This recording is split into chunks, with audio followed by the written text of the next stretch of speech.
Este programa tem o apoio da TV Interação, Associação Vida e Trabalho e da Ordem dos Advogados do Brasil, Seção São Paulo.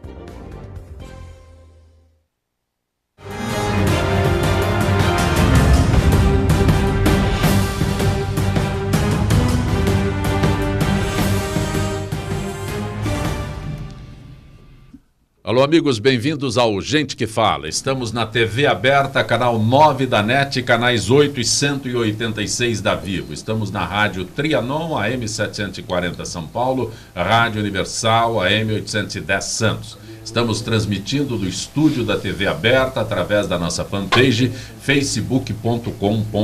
Estamos também na TV Guarulhos, canal 20 UHF, canal 3 da NET em Guarulhos, 11h30 da noite. Nosso blog, gentequefala.com.br, nossos telefones 38766146 e também 50525555. Participando desta edição de Gente que Fala, deputado estadual Feliciano Filho. Prazer tê-lo aqui, deputado.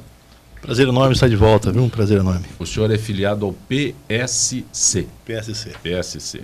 Também conosco o desembargador, doutor Henrique Nelson Calandra. Prazer tê-lo aqui, doutor Calandra. Boa tarde, Zancopé. Venho de uma peregrinação por Israel, a Terra Santa, né?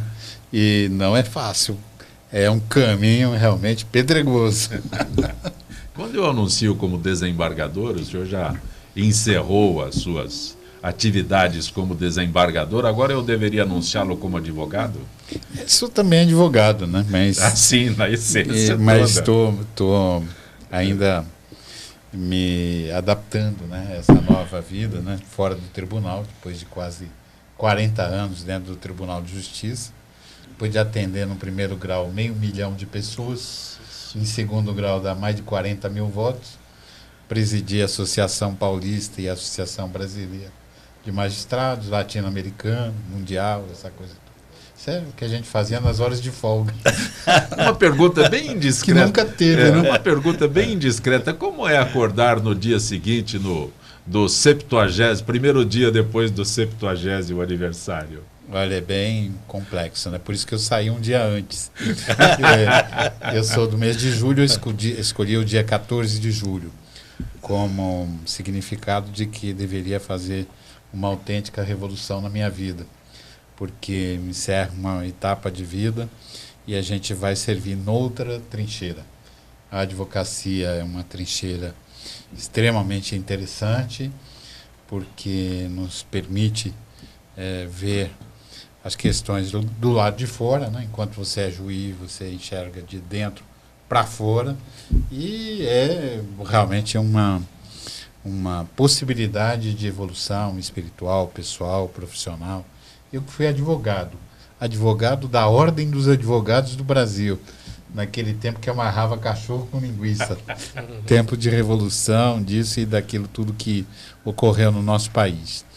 E eu fico extremamente honrado poder voltar para a advocacia, para poder falar em justiça, liberdade, falar num judiciário melhor para cada um de nós. Vereador Mário Covas. Prazer tê-lo aqui, Covas. Prazer é meu voltar novamente aqui. Vereador Mário Covas é presidente do Diretório Municipal do PSDB.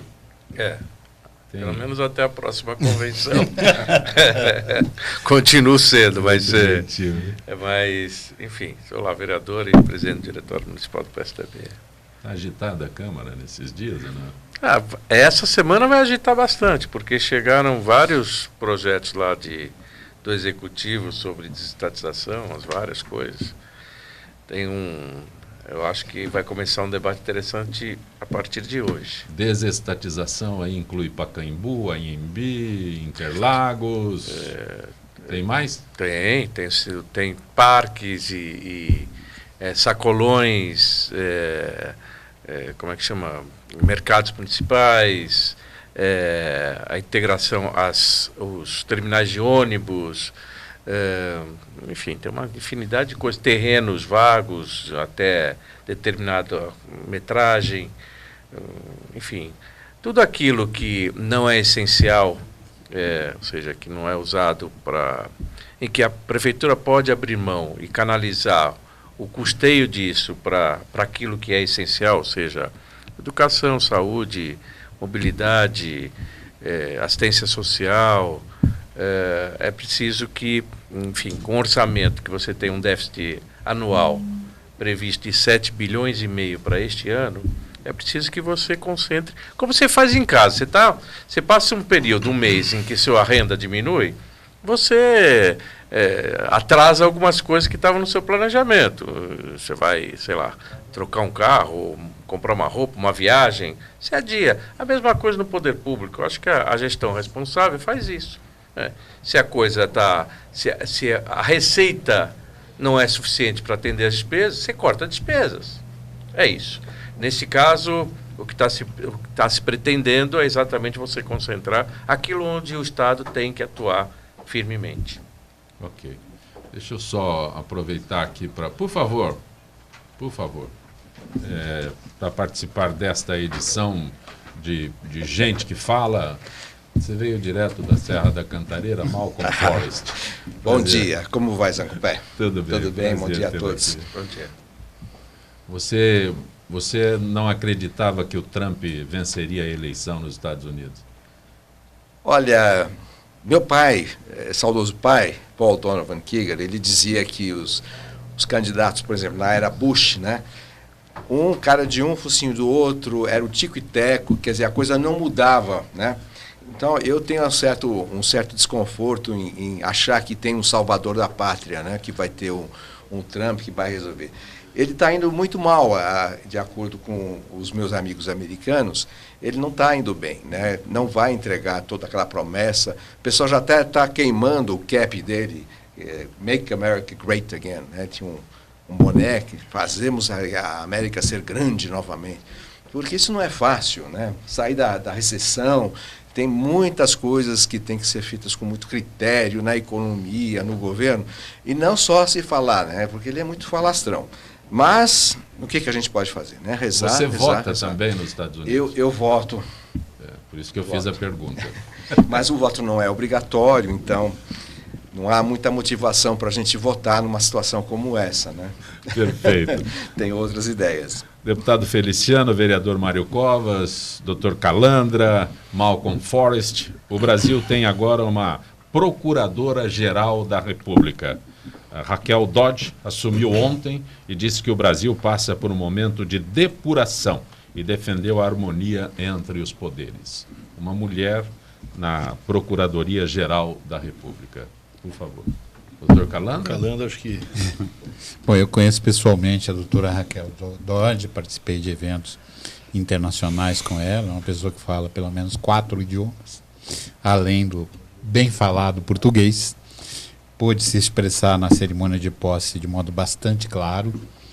E eu acho que tem muita coisa que não é de moita de bambu que vai sair solução para o Brasil, né? Eu acho que a solução para o Brasil, ela existe a partir que haja uma mudança de cada chefe de família. Não basta políticos, o político não é o protagonista da mudança que deve haver. Está aqui o deputado Mário Covas Neto, que tem na sua ancestralidade alguém que brigou muito pelo Brasil. Eu me lembro do Mário Covas doente e lutando para suas ideias, levando até pedrada no meio da rua e com aquele jeito dele sempre muito firme e positivo. Nem a morte conseguiu abalar as convicções dele. Eu acho que a Raquel Dodge ela vem no momento que o Brasil precisa de brasileiros e brasileiras empenhados em botar as coisas no lugar. Se há uma delação premiada, nós impugnamos essa delação premiada da JS, porque entendemos que não poderia ser feito isso de modo unilateral pelo Procurador-Geral e menos ainda ele próprio revogar, não brinco mais. Porque quando ele fez esse acordo de delação premiada com esse grupo, que veio trazendo uma série de revelações, operações controladas contra o presidente da República, e eu falo isso porque, como juiz criminal, nós nunca deferimos uma operação controlada, a não ser se for a não ser que seja caso de sequestro, risco de vida, só nesses casos. E máfia, realmente. Não essa máfia de brinquedo que está aí na classe política, que o nego guarda em caixa de papelão algum dinheiro e pensa que virou criminoso de verdade. Algum não, né? Bastante. Mas isso aí, perto do dinheiro que circula na criminalidade organizada que existe no Brasil e no mundo, é como o nosso ditador da Coreia do Norte que pensa que aperta um botão e acaba com o mundo, né? Então, eu acho que finalmente vamos ter alguém de bom senso. Eu falo pelo contato pessoal que tive com a doutora Raquel, e eu acho que o Ministério Público tem uma função, a tribuna do promotor do Ministério Público, que fala pelo país, não pode ser usada como se fosse uma ferramenta de chicana. Ela só pode ser usada com a responsabilidade de quem fala por um país inteiro. Então eu não posso fracionar a acusação, mandar a acusação como se fosse flash, e falo isso autorizado pelo querer bem que eu tenho, pelo próprio Rodrigo Janot, pela amizade pessoal que tenho com ele. Eu acho que amigo é quem critica, não é quem bate nas costas, não é? Ele teve um papel importantíssimo para o Brasil, mas é chegada a hora do Brasil recuperar a sua tranquilidade, o seu rumo em termos de economia, e acho que pouca gente, está aqui o Malcolm que morou nos Estados Unidos, ou não sei se mora ainda, que sabe como a justiça americana encara esse tipo de coisa, com seriedade absoluta. O nosso sistema está de perna para o ar, não pode o Ministério Público, que não é juiz, dizer que pena o juiz vai fixar, quem tem que dizer a pena é o Judiciário, e o Judiciário é o plenário do Supremo, não é o Supremo fracionado, dividido. Por praticidade, com todas as vênias que eu tenho por todos os ministros do Supremo, se dividiu o Supremo, se fracionou o Supremo, mas o Supremo fracionado não é o Supremo que tem que julgar uma pessoa. Nos Estados Unidos da América, e eu tenho amigos que são justices, ministros da Suprema Corte Americana, não há fracionamento de responsabilidade. Na Inglaterra, eu participei também de algumas atividades, a Suprema Corte Americana, a inglesa, assim como a americana, ela não tem opiniões isoladas. A voz é da Suprema Corte, poder de Estado de um país. Então, a Suprema Corte da Inglaterra, os ministros se reúnem, tiram aquelas cabeleiras pomposas, decidem até rolar no chão. Mas, quando o presidente da Corte vai anunciar um veredicto, não tem divergência. É a opinião da Suprema Corte inglesa ou da Suprema Corte americana. Eu acho que é isso que está faltando no Brasil, não é? Acabar com essa coisa de tiro daqui, tiro dali, eu sou mais importante que Beltrano. Hoje é flecha, não é mais tiro. Não é, agora esqueci do bambu. Mas, às vezes, atrás da moita de bambu acontece muita coisa que eu não posso falar aqui. Mas, eu acho que o Brasil, e me perdoem aqui a brincadeira, eu acho que o Brasil tem que recobrar a sua serenidade. Nós que recebemos muito mais do que nós estamos deixando para o futuro, nós que não tomamos pedrada na cara, que nem o seu ancestral, o Mário Covas. Pai dele. Seu pai, não é?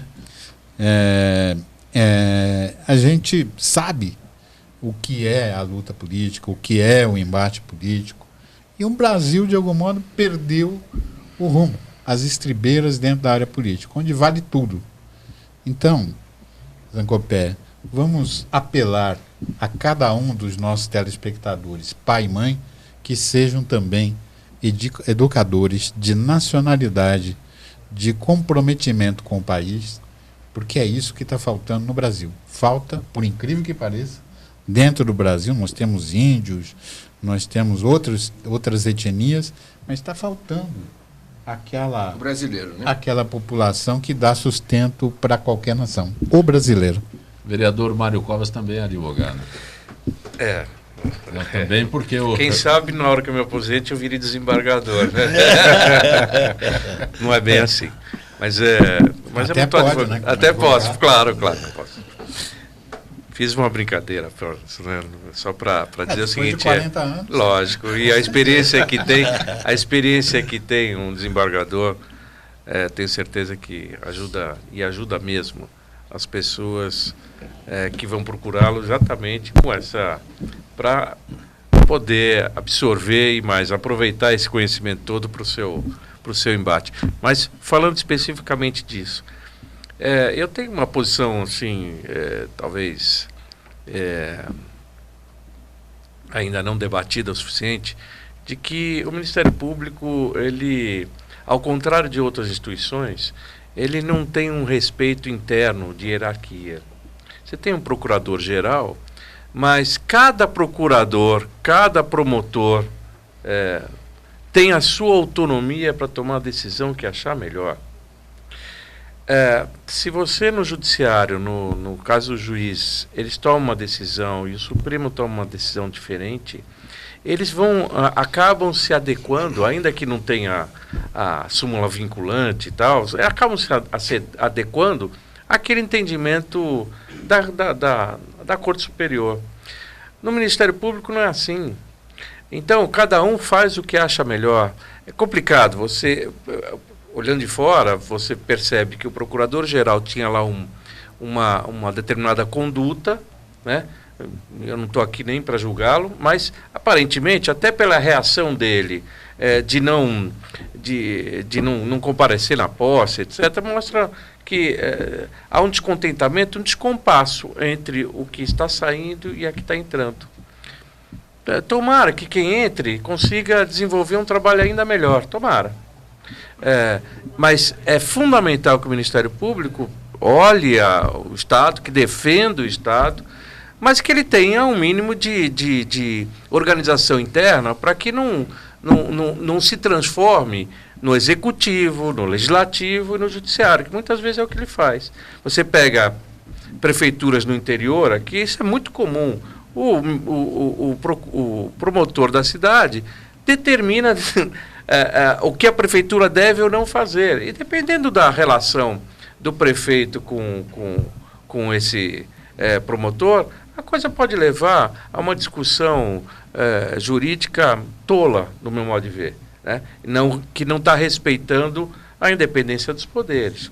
Enfim, eu espero, desejo, e pela prova testemunhal de um amigo da nova Procuradora-Geral, eu espero que seja muito bom e que a gente continue passando para país a limpo. Malcolm Forrest. Eu acho que nós tivemos um filme faz poucos anos chamado 2012, né, que remonta a uma previsão dos maias de que o mundo acabaria no ano 2012. E realmente eu falo para as pessoas, olha, o mundo acabou, só você e eu que não sabemos disso, porque nós estamos numa profunda mudança mundial, né? Profunda mudança, a começar pela tecnologia que a gente vê hoje, coisas que nem se imaginava 10 anos atrás, poucos anos, tudo está mudando. Então, nós estamos vendo isso também na política, na situação do Brasil. Eu acredito que tudo vai evoluir para melhor, não é? E a gente não pode se apegar em coisas do passado, a não ser coisas muito boas, coisas fundamentais. Por exemplo, o direito natural. O direito que as pessoas têm e sabem que têm, a consciência e os valores cívicos, o civismo, não é? A educação moral e cívica. Essas coisas nós temos que também fazem parte desse novo mundo que a gente vai enfrentar, vai viver, vai ter agora, né? Então, tudo que acontece, acredito eu, que acontece para melhor, e a gente tem que entender o que está acontecendo, né? E ir atrás das coisas boas que a gente acredita e resgatar as coisas antigas que são fundamentais para nós. E todo supérfluo, toda coisa ruim, há um ditado bíblico que diz que não há nada oculto que não seja revelado, né? Então, isso que está acontecendo agora. Nós estamos vendo muita coisa que antigamente estava por debaixo dos tapetes e tal, que está sendo revelado. É uma catarse, uma depuração do Estado brasileiro, e no mundo inteiro isso está acontecendo. Nos Estados Unidos é igual, na Europa é igual, né? E eu acho que nós vamos ter que ter uma mudança no regime brasileiro, né? A reforma política. Eu tive a honra de ser convidado pelo professor Ives Skander Martins para compor a Comissão Especial de Reforma Política da OAB, que infelizmente não teve uma duração muito longa. Nós estamos aí num processo também de readaptação, não está mais com a OAB. Mas eu acho que esse trabalho é muito importante e ele tem que ser feito concordando com o que foi dito aqui, com o envolvimento de toda a população brasileira, né? E isso é uma coisa que a mídia social tem ajudado, né? Hoje em dia é muito mais fácil o cidadão comum ter contato com os fatos, comunicar os fatos, coisa que antigamente ele não tinha voz, não tinha vez e não tinha conhecimento. E aí também cabe uma crítica a todo o sistema eleitoral, porque é muito difícil eleger uma pessoa porque nós não temos o conhecimento, nós não podemos julgar, porque não temos o conhecimento completo, por exemplo, de um candidato, de um partido. Os que têm mais conhecimento poderão, talvez, julgar com menos erro, mas a maioria não tem. A mídia social, por outro lado, está trazendo mais e mais informações. Então, não sei onde que vamos chegar, né? Eu sou monarquista. Eu acho que o regime ideal para o Brasil seria o parlamentarismo constitucional e monárquico. Eu recentemente estive numa palestra na Pamages, com o procurador da República, que falaram sobre Lava Jato, falaram de várias... Foi um debate muito interessante, né? E um dado muito bonito que apareceu foi o mapa mundi da corrupção.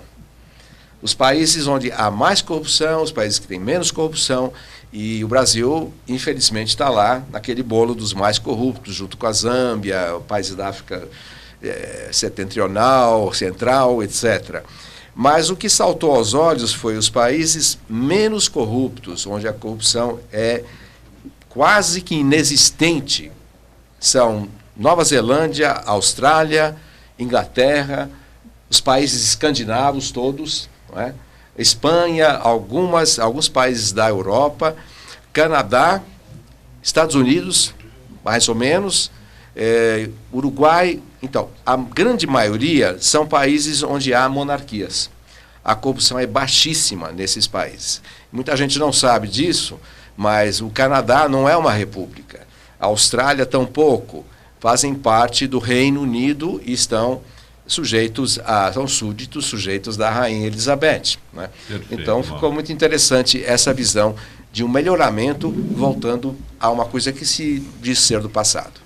O deputado Feliciano quer falar sobre a rapidamente, nova procuradora? Eu quero falar rapidamente. Eu acho que, pegando um gancho já no que foi dito aqui na mesa, eu enxergo toda essa problemática do Brasil de uma forma um pouco mais ampla, com relação que eu acho que não é só... Eu acho que muito importante o que aconteceu na Lava Jato. Eu acho que isso tem feito com que algumas pessoas acreditam que existe lei, que o crime do colarinho branco realmente ele é punido, que antigamente ninguém acreditava nisso.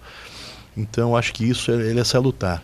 Mas mesmo depois de tudo isso, nós ainda continuamos a ver pessoas que não estão dando a mínima, só estão mudando o procedimento, o modus operandi, mas continuam com o mesmo intuito, né, de pegar o que não é dele, enfim.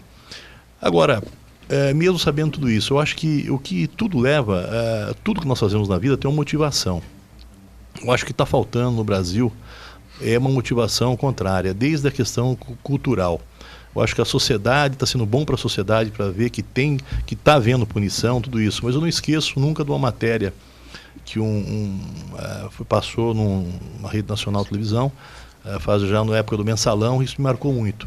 Eles saíram para as ruas, fizeram 2 perguntas para a mesma pessoa. Eu achei a matéria muito inteligente. Eles perguntaram para cada um: o que você acha do Mensalão? E as respostas vieram. Cada um dizia uma coisa: isso é uma imoralidade, isso é uma pouca vergonha, tem que prender todo mundo.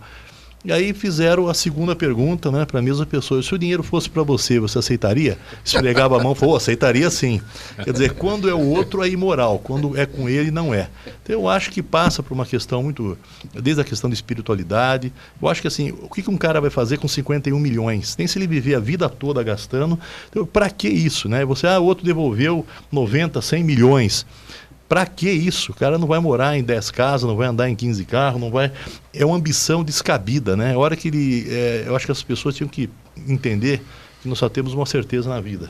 E melhorar essa questão espiritual. Acho que tem que ver que aquele dinheiro que está ali, tem gente morrendo em corredor do hospital, tem crianças que estão por conta daquilo. Eles têm que saber, eu acho que a questão espiritual é muito forte nisso.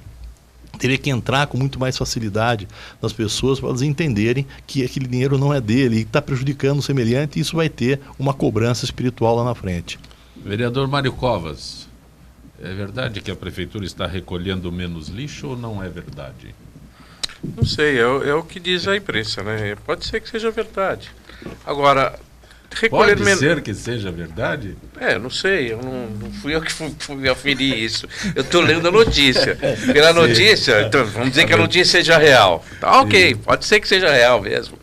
Mas recolher menos lixo não significa que esteja mais suja a cidade, não é isso. Isso pode ser uma produção menor de lixo. Você pode ter um sistema de aproveitamento ou as pessoas consumindo menos. Tudo pode ser decorrência de ter menos lixo. Então, é difícil você... Se a gente, visualmente, eu não percebo que a cidade esteja com mais lixo colocado na rua do que estava até a gestão anterior, até o final da gestão anterior. Então, ok, esse número está colocado aqui, mas eu não consigo aferir... Não há como dimensionar isso. Não, e não acho que isso é decorrente de uma falha do serviço.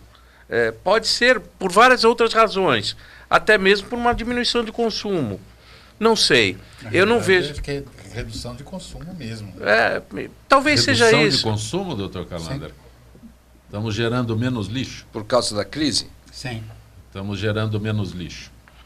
Seria Talvez isso. seja isso, eu não sei quais são as razões. Quem não tem, dá mais valor ao que tem. É isso aí, sobra menos. Pode ser isso? Pode. Pode ser outra coisa? Não sei. O que eu posso te afirmar é o seguinte: não houve diminuição no trabalho de coleta de lixo. Então, não é esta a causa. Pode ser outra causa? Pode. Agora, eu não sei qual é. Se houver... Eu não vi um aumento de reclamação da população a respeito de recolhimento de lixo. Não vi... você tem lá a estatística da prefeitura mesmo, do seu sistema de coleta de... aumentou o número de buracos, isso sim. Isso aumentou. Nem ia falar de buraco. Não, mas... buraco aumentou. Mas isso você não recolhe buracos. Infelizmente, né? Até seria bom. Mas aí tem algumas explicações até do ponto de vista da gestão mesmo. Teve um problema sério lá na usina de asfalto.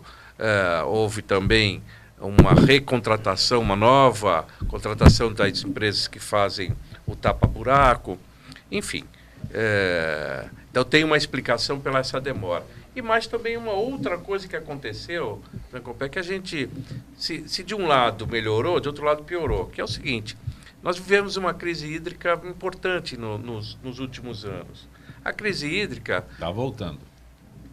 Mas aqui nós não estamos passou, com estoque né? Bom. Não passou. Está voltando, está voltando. Não, mas ela continua. Mas eu queria só dizer o seguinte: nos último ano, pelo menos, choveu muito mais do que vinha chovendo até então. A chuva é um fator importante para você ter buracos. Ela infiltra no solo e se a base do asfalto não estiver bem feita, ela acaba deteriorando, movimentando e ocasionando o buraco. Então, se de um lado você teve um aumento do reservatório, do outro lado você teve um aumento dos buracos também. Bom, mas isso eu acho que vai ter uma solução rápida. Até o fim do ano eu acho que a gente vai ter um bom avanço nessa coisa dos buracos. Já do lixo, eu prefiro observar melhor qual é a causa dessa diminuição, que eu não acho que é uma diminuição do serviço. Aumento da reciclagem. Deputado Feliciano, mudando de assunto contigo, o governador Mário Covas vetou um projeto Alckmin. Desculpa, o vereador. Já foi. Já vetou também. Já vetou Não sei o também. que, qual. Vetou vários, mas não este. Exatamente. Mas o subconsciente é muito bom. Né? O Calander enviou o teu pai, aí ele está sempre na nossa memória. Mas o governador Alckmin vetou o projeto sobre o fim do uso de cobaias do ensino, um projeto de tua autoria. Foi muito triste. Eu acho que esse veto, o próprio governador sentiu o baque da manifestação nas redes sociais, né, o quanto as pessoas reprovaram esse veto. Só na minha página, quase 900 mil pessoas se indignaram com relação a isso. No total, calculamos entre 9 a 11 milhões de pessoas se manifestaram repudiando essa atitude do governador. Eu até agora não entendi o motivo, né? Porque esse projeto já há 5 anos que nós estamos discutindo ele, fizemos audiências públicas, ele foi feito por uma comissão multidisciplinar composta por juristas, gente do Ministério Público, advogados, pessoas da área médica, cirurgiões, veterinários, biólogos. É uma equipe multidisciplinar e é um projeto muito bem elaborado, muito calçado no que há de mais moderno no mundo. Para vocês terem uma ideia, as 202 universidades que compõem a totalidade entre Canadá e Estados Unidos já não utilizam animais na área do ensino, bem explicado, há muitos anos. Até porque eles entenderam que é muito mais salutar, que formam profissionais melhores, né? E também por conta de toda essa crueldade, é um movimento que vem varrendo o mundo. Inglaterra não utiliza mais, Alemanha, enfim. E grandes universidades aqui também no estado de São Paulo, no Brasil, não utilizam mais. Para você ter uma ideia, tem universidades aqui que é nota 5 no ENAD e já não utiliza animais também na área do ensino há mais de 10 anos. E, inclusive, iniciativa própria, sem força de lei, sem nada, porque entenderam, né, e a reivindicação, inclusive dos próprios alunos, que entravam muito com o pedido de escusa de consciência, e também porque está formando muito melhor os alunos, mais humanos e com muito mais destreza, ao passo que quando ele está utilizando o animal, ele está tão preocupado ali com o animal que está ali anestesiado que ele não se empenha tanto, não consegue fazer. E outra, a destreza vem da repetição, né? O aperfeiçoamento, né? Practice makes perfect, ou seja, a prática vem da perfeição. Então, quando ele faz no animal, ele faz 2, 3 vezes. Quando ele faz em manequim ou em cadáveres, ele faz 50, 100 vezes. Então, aí sim, se tornam profissionais melhores. E nem por isso, quer dizer, essas universidades que fazem isso, nota 5 no ENAD. Então, nós ficamos pensando depois que motivo levou o governador a vetar. Foi um pedido de 3 universidades, da USP, da Unesp, da Unicamp, né? As 3 universidades que solicitaram que ele vetasse. Então, eu acho que foi um erro do governador, né, da Tavênia, que ele acabou ouvindo 3 universidades ao invés de ouvir o resto do mundo, o clamor da sociedade, e as universidades daqui, inclusive a universidade que o próprio Davi Wippe leciona. Enfim, foi uma atitude dele que ele fez isso. Agora, eu quero dizer que é um sofrimento muito grande. Há mais ou menos quase 2 anos atrás, eu recebi porque existem bons e maus profissionais em todo o setor, né? Todo o setor. Nós recebemos uma notícia de um aluno que estava numa determinada universidade, onde o cidadão, não sabíamos se é monitor, se era professor, ele amarrou o cachorro e começou a cortar esse cachorro vivo, quer dizer, sem anestesia. E o cachorro, obviamente, começou a gritar de dor. E aí esse aluno falou lá para esse professor, o monitor, não sabemos, puxa, não vai anestesiá-lo? Ele falou, não vou anestesiá-lo porque vai coibir, vai inibir, né, o efeito que eu quero saber em função desse estímulo que estou realizando. Ele falou, mas isso é crime, né? Vamos chamar a polícia. Ele falou, pode deixar que eu vou dar um jeito. E cortou as cordas vocais do animal para ele não gritar. Então nós sabemos que isso é uma prática, que quer dizer, é raro, mas existe. Então existe abuso. A maior prova de que existe abuso é que a partir do momento que a FAPESP passou a cobrar pelo uso das cobaias, os experimentos caíram em mais de 85%. Então eles estão banalizando a vida dos animais, né? Que eles não podem se defender, não tem voz, não tem a quem recorrer. Então eu acho que a voz da sociedade, eu acho que mais uma vez estamos trabalhando para derrubar o veto, mas só derruba o veto se o governador realmente, ele prometeu para a gente numa reunião um dia anterior que não ia interferir na derrubada do veto, mas infelizmente por enquanto o governador não cumpriu a palavra, estão segurando, e enquanto todos os deputados têm maioria para derrubar o veto, desde que ele não intervenha. Então nós estamos querendo aí de forma mais rápida possível, porque cada dia que passa são animais que estão morrendo aí à míngua, um grande sofrimento. Só mais um detalhe para encerrar minha fala, que descobrimos assim, eu fiz um requerimento de informação para essas universidades e vimos a quantidade de dinheiro que envolve essa situação, que é uma indústria do biotério, né? Que são animais que são fornecidos, são ração, equipamentos, aquelas gaiolas para pôr os animais. E eu não conheço nem dentro da proteção animal a área que eu atuo, Sancopé. Nós classificamos o sofrimento dos animais em quantidade e quantidade de sofrimento, em quantidade e intensidade. Obrigado, doutor. Quando você fala em sofrimento em quantidade, nós temos os abatedouros, né? Que daria um programa inteiro para falar sobre isso. Mas em termos de intensidade de sofrimento, não existe nada pior do que um biotério. Tem animais que eles ficam ali dentro de um compartimento de 30 por 40 ali, anos, olhando para uma parede branca. E quando o ser humano se aproxima dele, não é para lhe causar, não é para lhe fazer nenhum carinho, alguma coisa, é para lhe causar algum sofrimento físico, emocional, dor ou morte. Então não existe coisa pior se alguém me perguntasse, Feliciano, quer que eu te mato agora ou você quer que eu te coloque num biotério? Eu falo, com certeza me mate agora, porque é um sofrimento contínuo, lento, doloroso, físico e emocional. Antes que eu endereço aqui uma pergunta direta para o Dr. Calandra, o registro que o general do Exército Antônio Hamilton Martins Mourão provocou indignação no alto comando do Exército ao anunciar neste final de semana a possibilidade de intervenção militar diante da crise política enfrentada pelo país. Afirmação feita em palestra realizada na loja maçônica Grande Oriente, em Brasília, e causou desconforto junto ao alto comando. O comandante do Exército, general Eduardo Vilas Boas, disse que não há qualquer possibilidade de intervenção militar, acentuando que o Exército não irá intervir diante da turbulência na vida nacional. Oficiais generais criticaram a afirmação de Mourão, considerada desnecessária neste momento de crise. Segundo o comandante do Exército, o assunto internamente já foi conversado e o problema está superado. Ministro da Defesa, Raul Jungmann, também chamou a atenção do general Mourão. Estão aqui conosco hoje no Gente que Fala o deputado estadual Feliciano Filho, o vereador Mário Covas Neto, o doutor Henrique Nelson Calandra e também o Malcolm Forrest. Doutor Calandra, denúncia contra Temer pode voltar à Procuradoria? Eu acho que sim, porque foram incluídos crimes, em tese, anteriores ao mandato. Quer dizer, isso está na Constituição que ele não pode ser processado por isso. Então, o mais correto seria separar uma coisa de outra, mas como o bambu precisava ser atirado, então acabou se violando a Constituição. É o que ele não possa responder, ele não pode o que é preciso entender é que não há imunidade penal a ninguém.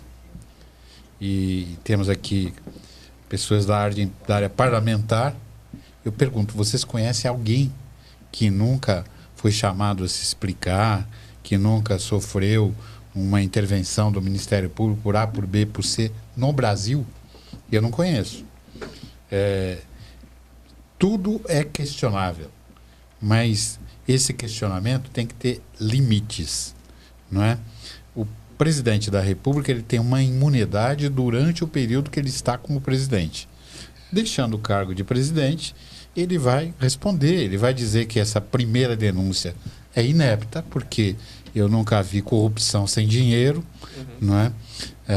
Eu nunca vi uma operação controlada contra o presidente da República sem autorização de ninguém, porque o alguém seria o Supremo Tribunal Federal, não houve isso.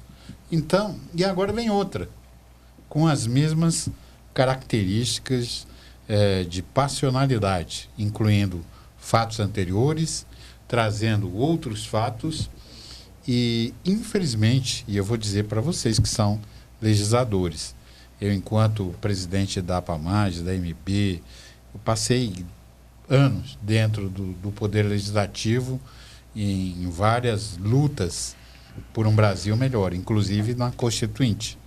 E o que nós temos que ter presente é que não é possível abrir um guarda-chuva. Vocês fizeram algumas leis que trabalham com tipos penais abertos. Lá na terra do Malcolm, lá nos Estados Unidos da América, isso é impensável. Né? Al Capone só foi preso e processado e até condenado porque ele cometeu um delito fiscal. E o delito fiscal para o americano é pior do que xingar a mãe. Né?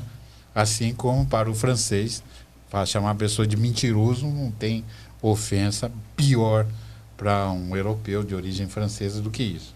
Então, eu acho que a gente tem que gradualmente...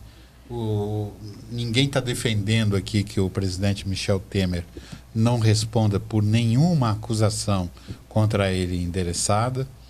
Eu estive pessoalmente com ele e falei isso para ele, dizendo que nós fomos contemporâneos de faculdade, e dessa coisa eu disse, olha, ninguém melhor do que você para defender a si próprio, né? Porque é um jurista de larga experiência. Está aí o Mariz, que é nosso colega de faculdade, um dos grandes criminalistas brasileiros, mas o que é preciso é separar uma coisa de outra. Tem que haver preservação do mandato e depois ele vai responder por aquilo. Se for crime, ele terá que cumprir a pena como qualquer outro brasileiro. Justiça tem que ser igual para todos. Deixa eu manter contato com a Zilka Fialho da FIPESP, que está conosco. Zilka, boa tarde, Zilka. Boa tarde, Zacopé. Boa tarde, ouvintes e debatedores do Gente que Fala. Zilka, quero abordar contigo dívidas com precatórios no ABC, já atingindo 2,5 bilhões de reais. Mas como se encerraram as dívidas com precatórios no grande ABC? Olha, os municípios do ABC encerraram 2016 com dívidas somadas em 2,5 bilhões referente aos títulos de precatórios, segundo relação do Tribunal de Justiça de São Paulo e dados complementares de prefeituras. Olha, do montante, aproximadamente 70% vem de Santo André, que tem passivos judiciais de 1,7 bilhão. Pela atual legislação, o prazo para quitar os débitos vence em dezembro de 2020, mas já existe lobby político para ampliar essa data limite. Você está citando Santo André? Enquanto encerrou o seu estoque de precatórios no ano passado? Santo André encerrou o ano passado com estoque de precatórios inferior à Prefeitura de São Paulo, com 15,3 bilhões a pagar, e ao Estado com 21,6 bilhões. A lista do Tribunal de Justiça de São Paulo também separa a Prefeitura de Guarulhos, 830,3 milhões do Serviço Autônomo de Água e Esgoto, 1,4 bilhão em dezembro de 2016, que juntas elevariam os valores para quase 2,3 bilhões, conforme valores atualizados já estão em 3,1 bilhões. Ao todo, são mais de 1,1 bilhão em precatórios de natureza comum, desapropriações, tributos, indenizações e 654 milhões em alimentares, decorrentes de salários, pensões, benefícios previdenciários e outros. Mensalmente, Santo André deposita na conta do Tribunal de Justiça de São Paulo, em média, 9 milhões para pagamentos de credores. Já que estamos no ABC e São Bernardo. São Bernardo, por sua vez, virou o ano com 149,8 milhões, quantia que está atualizada em 143,5 milhões, segundo os dados do governo. Maior parte proveniente de desapropriações, 111,7 milhões. São depositados mensalmente quase 3 milhões para pagamento de títulos de precatórios e a expectativa da administração é que o município fique exonerado do saldo devedor até 2020. Fechando o ABC aqui, São Caetano. Por sua vez, a Prefeitura de São Caetano não esclareceu os valores referentes aos precatórios. Porém, na relação do Tribunal de Justiça de São Paulo, consta que o governo municipal encerrou 2016 com 146,4 milhões em débitos. Zilka Fialho, eu agradeço mais uma vez tua gentileza com o nosso Gente que Fala. Uma boa tarde. Boa tarde. Zilka Fialho, nessa parceria que mantemos com a FIPESP, Associação dos Funcionários Públicos do Estado de São Paulo, desde o início do nosso Gente que Fala, há 16, indo para 17 anos. Conosco hoje o deputado estadual Feliciano Filho, ele é filiado ao PSC, vereador Mário Covas, filiado ao PSDB, aliás, não apenas filiado, né? Ele é presidente do Diretório Municipal do PSDB. O advogado Dr. Henrique Nelson Calandra e o teu nome resume tudo, Malcolm Forest, mas quando você se anuncia, você se apresenta, como você se apresenta? cantor, compositor, mestre de cerimônias, tradutor. Exatamente, ambientalista, né? Eu notei, Zancopé, que faz alguns anos que, revendo a correspondência que a gente tinha, no tempo que a gente fazia cópia, né, das cartas que mandava. Só o Dr. Calandra é que sabe. É desse tempo também. Mas no final de ano, eu vi uma pilha de papéis assim e fui analisar, mais de 50% eram ações voluntárias de trabalho em defesa do meio ambiente de São Paulo, o Cinturão Verde. Até fiz um livro chamado Cantareira, Patrimônio Arquitetônico e Natural, com o Mauro Vitor, engenheiro Mauro Vitor, que foi um livro publicado pela imprensa oficial e foi um livro que Mário Covas gostou muito, né? O senhor, seu pai, gostou muito, e a sua mãe também, e eles davam para os visitantes que vinham a São Paulo, que iam conhecer a casa do governador no Horto Florestal, davam um livro. Então, eu faço várias coisas, né? Eu estou trabalhando pela paz mundial, com um programa chamado Marco da Paz, e a gente que inaugura monumentos relativos à paz, um show Unidos pela Paz, com a música de minha composição. Então, shows, trabalho pela paz mundial, pela reforma política do Brasil, pelo meio ambiente, que vamos retomar o projeto Florestas Brasileiras, porque nós estamos vendo cada vez mais uma maior degradação, não só da Amazônia, da floresta em si, mas da qualidade do ar, da qualidade de vida. Imaginem São Paulo daqui a 10 anos, imagine daqui a 5 anos. O número de mortes por causa da qualidade do ar cresce absurdamente. O professor Paulo Saldiva defendeu muito essa tese e continua defendendo. Então, se a gente não mudar, isto vai ser o inferno mesmo. Já é um inferno em termos de criminalidade, crime organizado, narcotráfico. Não há sossego na cidade e vai ficar pior. Então, o projeto Florestas Brasileiras é um resgate de um projeto anterior chamado Floran, que pretende restaurar 2% do território brasileiro com florestas. Mas, Malcolm Forst, quando o Dr. Calandra fez referência à doutora Raquel Dodge, ele disse que ela é fluente em 5 idiomas, isso? 4 idiomas. Você, inglês, espanhol, italiano e até português, é isso? Falar bem, a gente fala bem português e inglês, né? Já é uma grande coisa. Procura-se. E produtor também de filmes. Produziu Frei Galvão, Arquiteto da Luz. Exatamente. Primeiro santo brasileiro. Cineasta, com vários projetos, e esse em particular é muito, muito próximo ao meu coração, porque é um cumprimento de uma promessa, e eu tenho visto realmente a graça de Deus a toda hora, em todo lugar, né? Os milagres acontecem e a gente não se dá conta, às vezes, do fato do sol nascer, da gente estar aqui reunido, podendo falar, tomando um copo d'água. Ontem à noite, de anteontem para ontem, à meia-noite do dia de ontem, mais ou menos, caiu uma árvore em frente à minha casa. Uma árvore enorme, para ter uma ideia. Você mora na Cantareira? Moro no Barro Branco. Ela derrubou um poste de luz que envergou totalmente. Toda a rede de alta tensão caiu no chão, bem em frente à minha casa. E na minha casa resvalou no muro, não aconteceu nada. Só uma caixa postal, que meu pai tinha trazido dos Estados Unidos para casa aqui em São Paulo, né, que foi afetada, né? Então eu vejo nisso um livramento, a divina providência nos salvando. E por uma razão semelhante eu fiz o filme Frei Galvão, o Arquiteto da Luz, que nós vamos partir agora para uma nova fase de divulgação no Brasil, nos Estados Unidos, em todo lugar, levar o conhecimento de nós brasileiros, primeiro, que nós temos um santo do Brasil que morou 60 anos no Largo São Francisco. Morou onde é hoje a Faculdade de Direito. Perfeito. O Santos tinha que aturar a gente. Tinha que aturar. E abençoa o que sai de lá, hein? Vamos ver. Mas, Mário Covas, vereador Mário Covas, a Mafalda do Pacaembu pergunta se por decisão judicial é proibido o grande espetáculo musical no Pacaembu, no estádio, que atividade poderá interessar na privatização? Não sei, é isso que está sendo Clássico feito Corinthians agora. e Santos? Talvez. Eu sugeri lá ao Santos que fizesse uma parceria com a Portuguesa aqui de São Paulo e ambos ficassem com o Pacaembu, porque ali é prática de futebol mesmo, como ambos. Quer dizer, a Portuguesa está perdendo seu estádio, o Santos não tem aqui na capital, seria uma boa opção. Mas parece que não se interessaram muito. Os grupos que se apresentaram como interessados, se não me engano, cerca de 7, se não me engano, são 7 grupos diferentes. Cada um deles deu um formato para aquilo que eles acham que é possível fazer diante do investimento que vai ter que ser feito e o retorno que eles esperam ter durante o período que estiverem lá, ou a compra definitiva.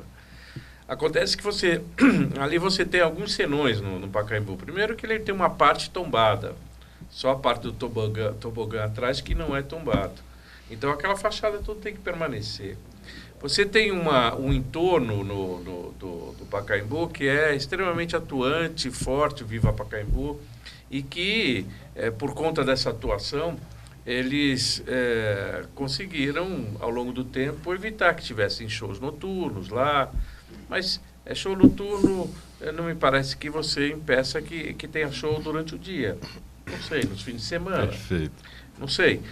A verdade é que os interessados apresentam as suas propostas e a Prefeitura, nesse momento, está consultando com o DEFAT, com o PRESP, os órgãos de proteção arquitetônica e histórica, para ver se o que está se propondo é possível ser feito.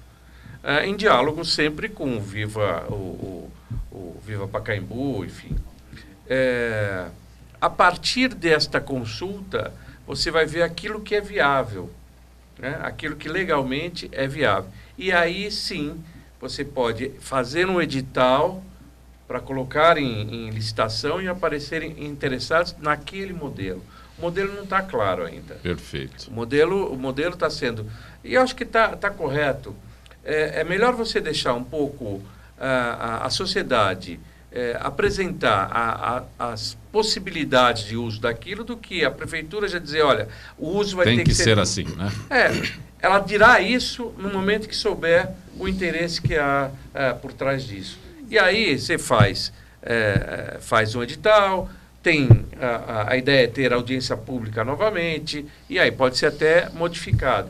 Mas, volto a dizer, o importante é você liberar o poder público de uma despesa de custeio que tem na conservação do Pacaembu e poder usar aquele dinheiro em outra área. Se puder aferir mais dinheiro a partir daí, melhor. Acho até que qualquer que seja o modelo, tenho certeza que para os usuários vai ser melhor. Doutor Calandra, nós estamos no finalzinho do Gente que Fala. Será que o senhor consegue responder em 1 minuto? Que petulância minha determinando tempo para o doutor Calandra. O senhor conseguiria responder ao Jaime do Jardim Bonfilioli como ficam as leis aprovadas mediante pagamento de suborno? A lei formal ela não pode ser revogada porque alguém, na tramitação da lei, foi subornado. Do mesmo modo, tudo isso depende de uma arguição de inconstitucionalidade da lei perante o Tribunal do Estado ou federal, ou de qual seja o competente para apreciar isso.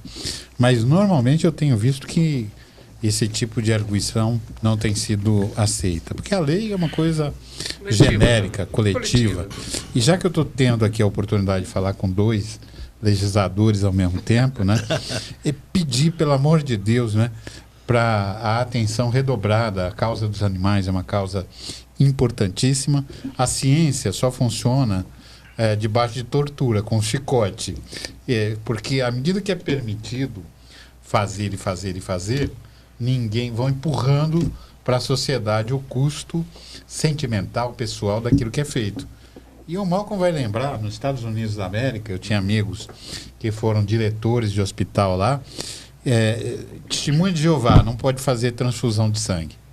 Tinha médico que me dizia, eu prefiro deixar morrer do que ter que pagar uma indenização, que eu tenho que vender o hospital e não pago a indenização. Mas a ciência foi tão apertada que hoje as técnicas cirúrgicas nos Estados Unidos sem transfusão de sangue são extremamente avançadas. Ciência anda de acordo com o aperto dos parafusos. E para o nosso telespectador que fala que a lei com suborno pode ser invalidada, pode, tem ferramenta para isso. Tem que ser mostrado, tem que ser verificado. Tudo que é feito pode ser desfeito. E é por isso que a gente não pode fazer coisas que seja incapaz de desfazer. Inclusive as leis que foram feitas sem suborno também podem ser desfeitas. Podem. Deputado Feliciano, estamos no final. Tem esperança que teu projeto seja reavaliado? Olha, inclusive eu quero até, eu esqueci de comentar, é muito rápido. Quando nós fizemos a audiência pública na Assembleia, como eu disse, foi composta por, depois de uma grande exposição de todos os técnicos dizendo que, da questão que existe método substitutivo para todas as questões dentro do ensino, aí lá estava presente o Dr. Anderson Furlan, que é juiz federal, ele disse com todas as letras, que diante daquela exposição, que desde que tenha método substitutivo, a prática se constitui em crime, não tem escapatória. Porque esse é o artigo 32 da Lei 9.605, ela diz isso. Então, além de ser imoral, de ter sofrimento, ela é ilegal. Agradecendo ao deputado estadual Feliciano Filho, ele é filiado ao PSC, ao vereador Mário Covas Neto, que é presidente do Diretório Municipal do PSDB, ao doutor Henrique Nelson Calandra, desembargador aposentado, e também ao ambientalista Malcolm Forrest, que participaram desta edição de Gente que Fala. Estaremos de volta amanhã, meio-dia, sempre com direção do jornalista Fausto Camunha. Gratos, até lá.